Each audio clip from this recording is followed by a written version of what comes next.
A blast from the past. That was a phrase a colleague of mine used to say every time something nostalgic came across her desk. That's a blast from the past. And I used that same phrase about 8 years ago when I crossed paths with an old friend of mine. We met in 1973 and we instantly became good friends. 1973 was a pretty good year. In the movie theaters was The Godfather and American Pie, or American Graffiti.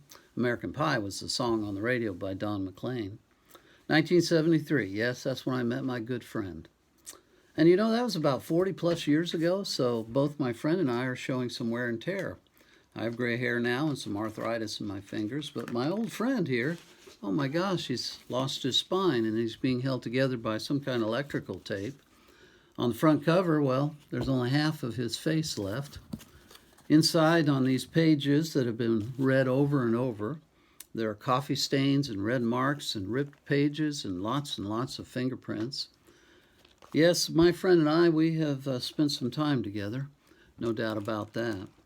And it's like the young lady who gets tattooed when she's very young and later in life maybe feels that it's inappropriately placed somewhere where everyone could see. And that's unlike this friend of mine. Every marking, every stain in this book, 300 plus pages, are there open and unashamed because it shows a journey. It shows a journey of friendship. When the Bible becomes a part of you, it becomes intimately something connected to you. And there is no desecration whatsoever to mark it and to use it. In fact, I have markings in here I call landmarks. I can look back to a landmark and see at a particular time when a verse helped me or when it spoke to me and gave me comfort.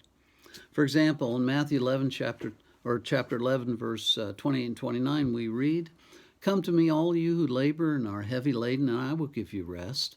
Take my yoke upon you and learn from me, for I am gentle and lowly in heart, and you will find rest for your souls."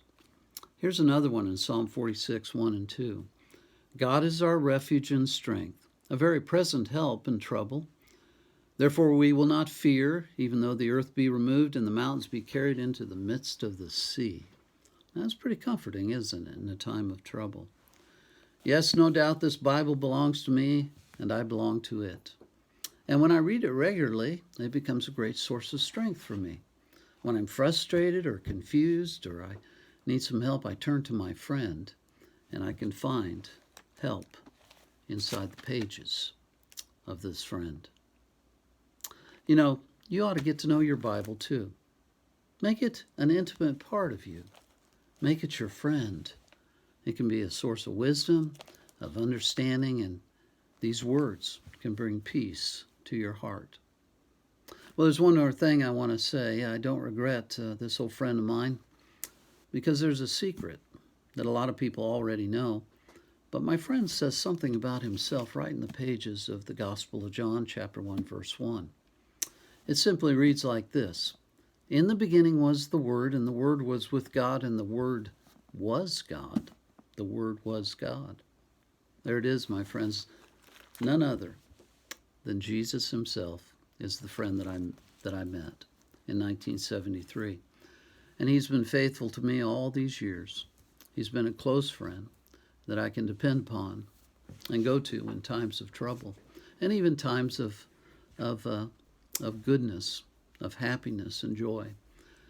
I've not always walked on the path, though. Sometimes I did linger off, and he came to get me, and he brought me back to the path. In fact, with me being a pastor today is a demonstration of God's guidance in my life. There's a proverb that says, "Man plans his way, but God directs his steps." And I believe that to be so true. He can be your friend too if you want. He opens his arms to anyone who needs him. In fact, he calls to us and he says, "Come to me, all you who labor and are heavy laden, and I will give you rest." It's true. You can take that to the bank. He is a good friend.